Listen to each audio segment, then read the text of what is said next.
नमस्कार, मैं हूं योगेंद्र। आज बात करते हैं एससीओ समिट 2025 की। एससीओ समिट 2025 चाइना के तियानजिन शहर में समाप्त हुआ।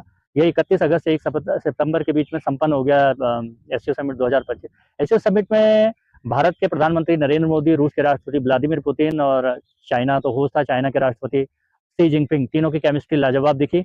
इनके साथ साथ तीनों को मिलाकर 25 देशों ने इस समिट में भाग लिया। एससीओ समिट का मेन आकर्षण था भारत। भारत पिछली बार एससीओ समिट में नहीं पहुंचा था। गलवान की घटना के बाद भारत ने उसका बहिष्कार किया, लेकिन इस बार भारत पहुंचा है और भारत ने वहां पर अपनी जो भी बातें थी उसको रखा। वहां की अखबारों में, वहां के मीडिया में भारत का अच्छे ढंग से स्वागत किया गया। जिस तरीके से भव्य स्वागत किया भारत का, वो देखने लायक था। और पूरे दुनिया में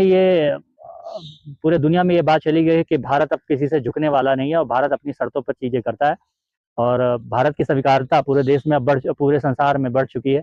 और भारत ने एससीओ समिट में शी जिनपिंग के साथ द्विपक्षीय बात करी और उसमें ये हुआ कि भारत को अपने व्यापार को बढ़ाना होगा, क्योंकि भारत चाइना के साथ ट्रेड डेफिसिट में।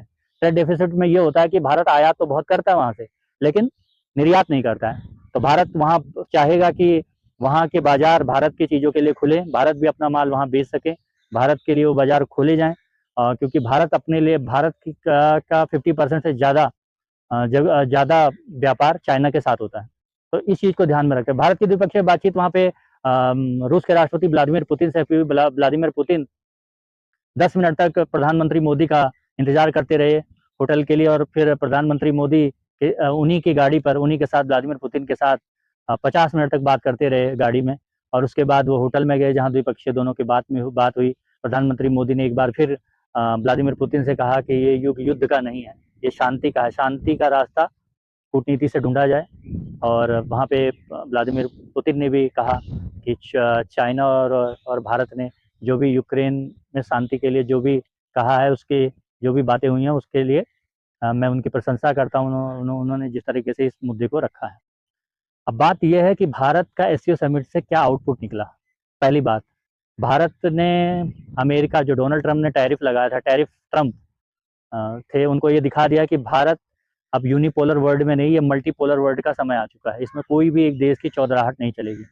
ये सभी देशों को अपने हितों को ध्यान में रखकर किसी के भी साथ भी व्यापार करने का हक है।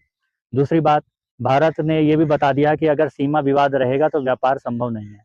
एससीओ समिट को प्रधानमंत्री मोदी ने रीडिफाइन किया है। एस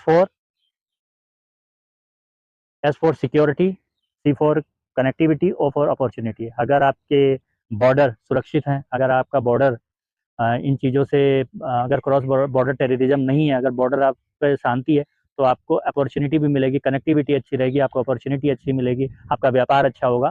तो इस चीज़ को प्रधानमंत्री मोदी ने डिफाइन किया था। वहाँ पे चाइना ने कहा था कि अगर बॉर्डर पे कोई भी अगर तनाव भी है तो व्यापार पे असर नहीं पड़ना चाहिए, लेकिन भारत के विदेश मंत्रालय ने तुरंत खंडन कर दिया और कहा कि अगर विदेश पे अगर अगर बॉर्डर पे शांति नहीं तो व्यापार भी नहीं। ये एक भारत ने सीधा ये साफ कर दिया। और दूसरी बात, प्रधानमंत्री मोदी ने कहा कि हमें क्रॉस बॉर्डर टेररिज्म पर ध्यान देना होगा। कोई भी टेररिज्म गुड या बैड नहीं होता, टेररिज्म होता है।